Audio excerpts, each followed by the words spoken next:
அனைவருக்கும் வணக்கம். இது கனேடிய வலம். வணக்கம் லங்கதாஸ் பத்மநாதன். வணக்கம் சுதாகரன். வணக்கம் நேர்களே. லங்கதாஸ், இன்றைய கனேடிய வலம் பகுதியிலே நாங்கள் உங்களிடம் கேட்க இருப்பது, ஒரு அறிவித்தல் வெளிவந்திருக்கிறது.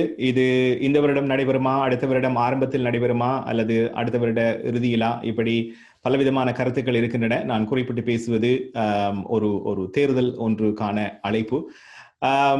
இந்த வருடம் பல முறை பல சர்ச்சைகளில் லிபரல் அரசாங்கம் மாட்டிக்கொண்டிருந்தது.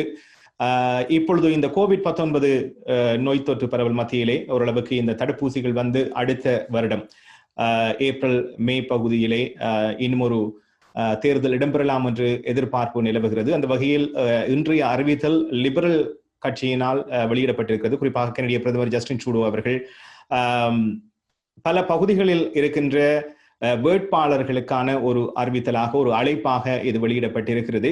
ஆகவே இந்த இந்த இந்த தேர்தலுக்கு போவதற்கு முன்பாக இந்த தேர்தல் ஒன்று இடம்பெற்றால், காரணம் பலருக்கு பல குழப்பங்கள் இருக்கின்றன. லிபரலில், அதாவது ஜஸ்டின் ட்ரூடோ அவர்களை 3ஆம் முறை தேர்தலில் நிற்க முடியாது என்ற ஒரு குழப்பமும் இருக்கிறது அமெரிக்கா போல. ஆகவே அப்படியெல்லாம் இருக்கின்றனமா? இதனுடைய ஆரம்ப நிலையை பற்றி சொல்வீர்களா? இல்லை, கனடாவிலே அவ்வாறான ஒரு கட்டுப்பாடு இல்லை.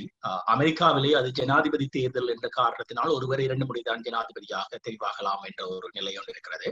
கனடாவிலே கட்சி சார்ந்த பிரதமருக்கான தேர்தல் என்ற நிலையிலே ஒருவர் எத்தனை தடவையும் அவர் பிரதமருக்கான பதவிக்கு போட்டியிடலாம். கனடாவிலே கட்சியின் தலைமையில் தான் அவர்கள் போட்டியை எதிர்கொள்வார்கள். அதிக ஆசனங்களை வெற்றி பெறுகின்ற கட்சி தனது தலைவரை, அல்லாவிடில் தான் நியமிக்கின்ற ஒருவரை கனடிய பிரதமராக தெரிவு செய்வார்கள். அதுதான் முறை. கனடாவிலே முன்னரும் பல பிரதமர்கள், இறுதியாக அண்மை கால நினைவுக்கு வருவது ஜீன் கிரெச்சியன், பல தடவைகளாக கனடிய பிரதமராக இருந்தவர். ஆகவே ஜஸ்டின் ட்ரூடோ நிச்சயமாக மற்றும் ஒரு தேர்தலோடு நடைபெற்றால் அவர் பிரதமர் பதவிக்கு போட்டியிடலாம்.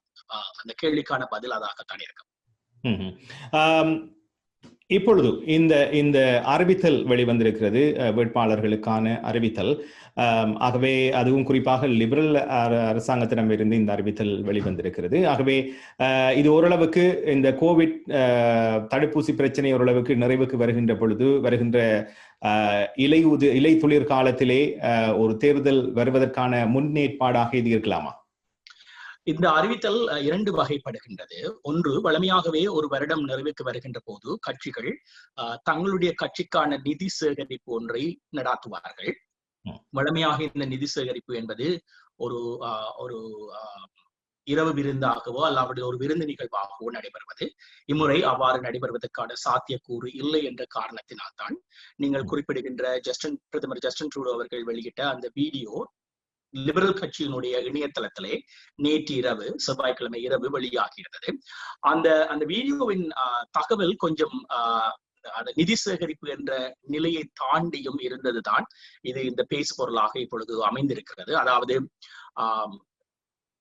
கட்சிக்கான புதிய வேட்பாளர்களை ஜஸ்டின் ட்ரூடோ அழைப்பதான தொனியில் தான் அந்த வீடியோ வெளியாகி இருந்தது. அந்த வீடியோவிலே அவர் என்ன கோரியிருக்கிறார் என்றால், இந்த கோவிட் தொற்று காலத்திலே பல்வேறு சமூகங்களிலே ஒவ்வொரு தொகுதிகளிலும் மக்களுக்காக சேவை ஆற்றுபவர்கள் அரசியலிலே ஈடுபடும் விருப்பம் இருந்தால் அது குறித்து இந்த விடுமுறை காலத்திலே அது குறித்து உங்களிடமும் குடும்பத்தினரிடம் கலந்து ஆலோசியுங்கள். உங்களை போன்றவர்களைத்தான் வேட்பாளர்களாக்க லிபரல் கட்சி விரும்புகிறது. இந்த தொனியில் தான் ஜஸ்டின் ட்ரூடோ அவர்களுடைய அந்த அறிவித்தல், அந்த வீடியோ அறிவித்தல் வெளியாகி இருக்கிறது. இது ஓரளவுக்கு வேட்பாளர்களை சேகரிக்கின்ற ஒரு முயற்சியாகத்தான் பார்க்கப்படுகிறது. அண்மையிலே வெளியான ஒரு கருத்து கணிப்பு ஒன்று, மீண்டும் ஒரு முறை தேர்தல் நடைபெற்றால் இன்றைய நிலையிலே அதிலே லிபரல் கட்சிக்கு மீண்டும் ஆட்சி அமைப்பதற்கான ஒரு சாத்தியக்கூறு இருக்கிறது. இப்பொழுது சிறுபான்மை அரசாங்கமாக இருக்கின்ற லிபரல் அரசாங்கம் அந்த ஆட்சியிலே பெரும்பான்மையை பெறுவதற்கான சாத்தியக்கூறுகள் இருக்கிறது என்றும் குறிப்பிட்டிருந்தது. கருத்து கணிப்புகளை எந்த அளவிற்கு நாங்கள் எடுத்துக்கொள்ளலாம் என்ற நிலை இருந்தாலும் கருத்து கணிப்பு இப்பொழுது அவ்வாறு தான் இருக்கிறது. ஆகவே அவ்வாறான ஒரு பின்னணியில் தான் வேட்பாளர்களை சேகரிக்கின்ற, அல்லாவிடில் யாரெல்லாம் ஆர்வமாக இருக்கிறார்கள் என்பதை பார்க்கின்ற ஒரு அறிவித்தலாகத்தான் இது அமைந்திருக்கிறது. அந்த அறிவித்தலிலே அவர் குறிப்பாக ஒரு விடயத்தை கூறுகிறார். ஏற்கனவே லிபரல் கட்சி பிரதிநிதித்துவப்படுத்தாத தொகுதிகளில், ஆகவே ஏற்கனவே லிபரல் கட்சி ஒரு நாடாளுமன்ற உறுப்பினரை வைத்திருக்கின்ற தொகுதிகளிலே அவர்கள் புதிய வேட்பாளர்களை கோரவில்லை. பிரதிநிதித்துவப்படுத்தாத தொகுதிகளிலே புதியவர்கள், கோவிட் காலங்களிலே மக்கள் மத்தியிலே சேவை ஆற்றுபவர்கள், மக்கள் மத்தியிலே அறிமுகமானவர்கள், சமூகங்கள் மீது அக்கறை கொண்டவர்கள் போட்டியிடுவது குறித்து சிந்தியுங்கள், எங்களோடு தொடர்பு கொள்ளுங்கள் என்ற துணையில் தான் அந்த அறிவித்தல் வெளியானது. இந்த அறிவித்தலோடு சுதாகரன் இன்னும் ஒரு விடயத்தையும் கவனிக்க வேண்டும்.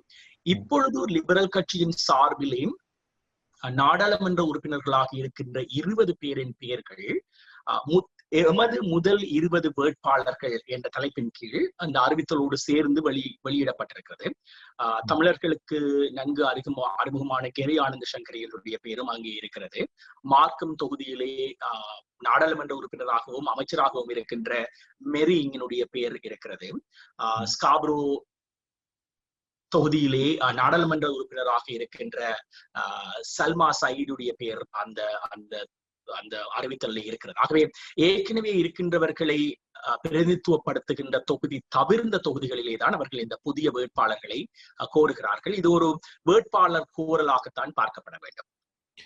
இதுல பலருக்கு தெரிந்திருந்தாலும் அல்லது சிலருக்கு ஒரு குழப்பம் இருந்தாலும் கூட மீண்டும் அதை தெளிவாக கேட்கிறேன்.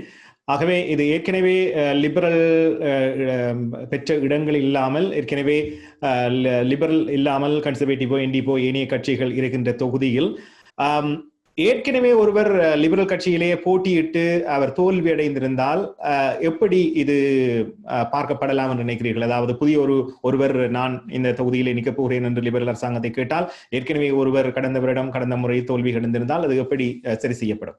வழமையாக இந்த தோல்வி அடைந்த, இப்பொழுது நாடாளுமன்ற உறுப்பினராக இல்லாத ஒரு தொகுதியிலே வேட்பாளருக்கான ஒரு தேர்தல் ஒன்று நடைபெறும்.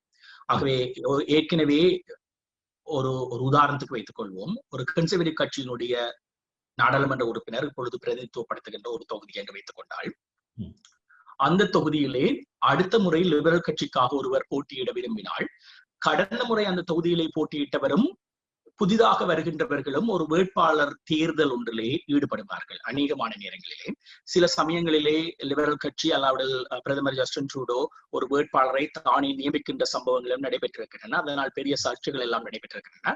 ஆனாலும் ஏற்கனவே ஒருவர் போட்டியிட்டிருந்த ஒரு தொகுதியிலே மீண்டும் அவர் போட்டியிடுவதற்கு எந்த விதமான உறுதிப்பாடும் இல்லை. குறிப்பாக தோல்வியிட்ட ஒருவருக்கு உறுதிப்பாடும் இல்லை. அந்த இடங்களிலே புதிதாக ஒருவர் விரும்பினால் அவரும் அங்கே போய் வேட்பாளராக போட்டியிடலாம்.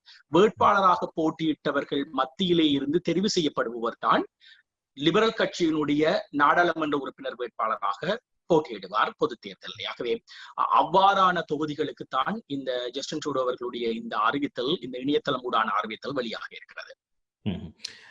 நிறைவாக இன்னும் ஒரு கேள்வி. இந்த கோவிட் சம்பந்தமான மக்களுக்கான சலுகைகள் வழங்குகின்ற விடயத்தில் கூட என்டிபி லிபரல் இருவருக்கும் இடையே சில வாத பிரதிவாதங்கள் கூட இடம்பெற்றிருந்தன. இப்பொழுது இந்த சிறுபான்மை அரசு என்டிபி கட்சியோடு கூட்டணி இதுவே காரணமாக இருக்கிறது. ஆகவே வருகின்ற புதிய வருடத்தில் ஒரு சில மாதங்கள் கடந்த பின்பு இந்த கோவிட் தடுப்பூசி வழங்குவதன் மத்தியிலே ஒரு தேர்தல் வருவதற்கான சாத்தியக்கூறுகள் இருக்கும் என்று நினைக்கிறீர்களா? உண்மையிலேயே ஜஸ்டின் ட்ரூடோ அவர்களுடைய அறிக்கைகளையும் நாடாளுமன்ற உரைகளையும் செய்தியாளர் சந்திப்புகளையும் பார்த்தீர்கள் என்றால் ஒரு தேர்தல் ஒன்றை அவர் விரும்புவது போல தெரியவில்லை. ஆனாலும் லிபரல் கட்சி ஒன்று தேர்தல் ஒன்றை எதிர்கொள்ள விரும்பினால் முதல் 6 மாதங்களுக்குள் எதிர்கொள்வதுதான் அவர்கள் மீண்டும் தெரிவாவதற்கான சாத்தியக்கூறுகள் அதிகம் இருக்கின்றன. ஏனென்றால் இந்த கோவிட் காலங்களிலே மக்களுக்கு வழங்கிய பல்வேறு விதமான நிதி திட்டங்கள் மூலமாக மக்களுடைய ஆதரவு தளம் ஒன்றை ஓரளவிற்கு லிபரல் கட்சி எடுத்து வைத்திருக்கிறது. இரண்டாவது, புதிய தலைவராக கன்சர்வேட்டிவ் கட்சிக்கு தெரிவாகி இருக்கின்ற எரன் ஓடூல் பெரிய அளவு பரிச்சிதம் இல்லாத ஒருவராகத்தான் இன்றும் கனடா ரீதியிலே அவர் இருக்கிறார். அவர் மக்கள் மத்தியிலே அறிமுகமாவதற்கு முன்னர் ஒரு தேர்தல் ஒன்றை எதிர்கொள்வதுதான் எதிர்கட்சியை பொறுத்தமட்டிலே, லிபரல் கட்சியை பொறுத்தமட்டிலே ஒரு நல்ல விடயமாக, அவர்கள் அரசியல் ரீதியாக சிறந்த ஒரு நகர்வாக இருக்கும். ஆகவே அவ்வாறு பார்க்கின்ற போது 6 மாதத்துக்குள் நடந்தால்தான் அது லிபரல் கட்சிக்கு சாதகமாக இருக்கும். ஆனால் ஜஸ்டின் ட்ரூடோ பல்வேறு தடவைகளிலே, குறிப்பாக இந்த ஆண்டு முடிவடைகின்ற போது நடைபெற்ற பல்வேறு சபைகளிலே தான் ஒரு தேர்தல் ஒன்றை எதிர்கொள்ள விரும்பவில்லை என்பதைத்தான் மீண்டும் மீண்டும் தெரிவித்திருக்கிறார். ஆகவே அந்த நிலையில் வைத்து பார்க்கின்ற போது உடனடியாக லிபரல் கட்சி ஒரு தேர்தல் ஒன்றை கோராது.